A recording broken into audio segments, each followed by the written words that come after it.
talks from the crypt. I have a lot to say about Shelley Duvall, and it's more on a defensive note.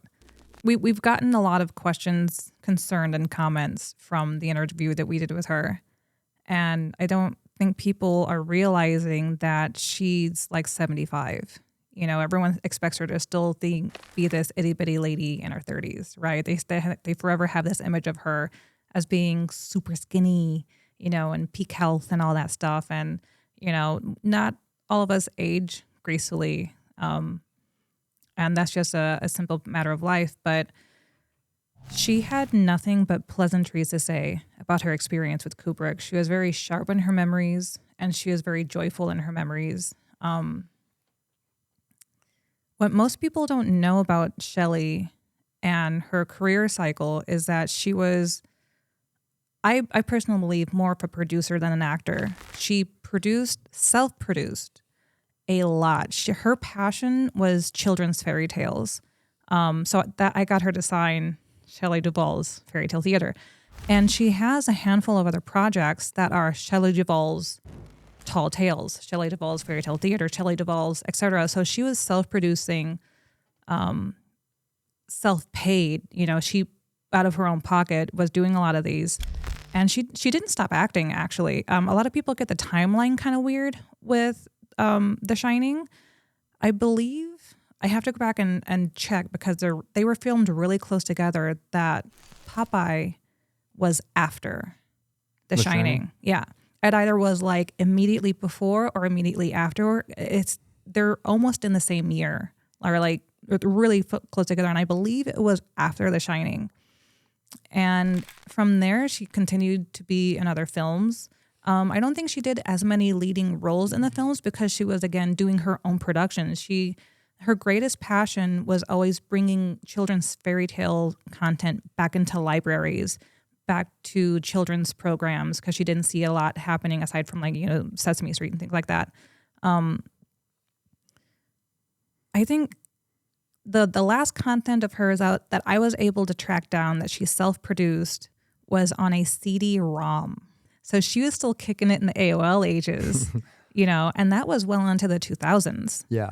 I don't think she was driven out of Hollywood Society. I think she, from our conversations, like a lot of people, just got fed up with Hollywood, and she wanted to follow her passion a bit closer, which was children's content. Right. And she just ran herself a little thin. Yeah. I think that, like, to somebody who's not really knowledgeable about what happened between Kubrick and Shelley Duvall and The Shining, and I'm not claiming that we're not, like, you know, I'm not historians or anything like that. But I think to the average person who hears the story that Kubrick messed up Shelley Duvall because of The Shining, they automatically assume, the assumption is there, that as soon as that was done, she just disappeared. She cracked, and there was nothing else happened after The Shining. And, you know, like Jessica was saying, she produced a lot. She did her own stuff. She worked for years, especially in, like, children's stuff. So she was still working. She didn't just And she was disappear. still acting. Yeah. Yeah. And I'm not saying that there's no, like, mental health issue. I mean, we don't know any of that. We don't know her personally. Just a professional relationship. So we can't speak on any of that. But the Shelley Duvall that we experienced, especially the day of that video, and yes, we did spend an entire day with her, is completely different, 100% different from what The rumors. people have perceived from the Dr. Phil stuff, to bring that in, to mention his name.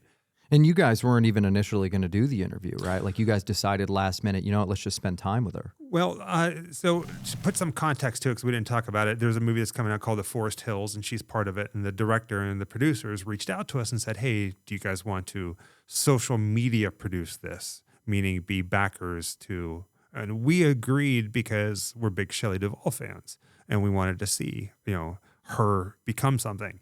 And after we agreed to do that, a couple months later, the opportunity, we were driving across country, and the opportunity came up for us to actually meet her, to do an interview. That was the whole point of going to see her.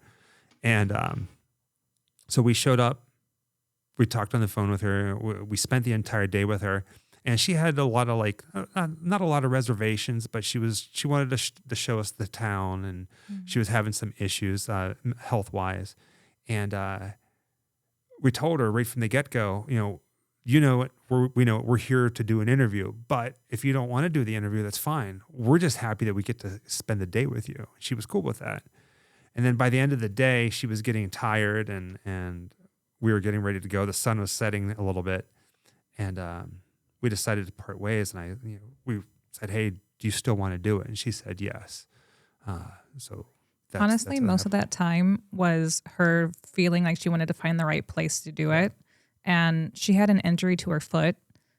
So she kept trying to find a place that she could park and kind of maybe walk a short distance to like a picnic table or something.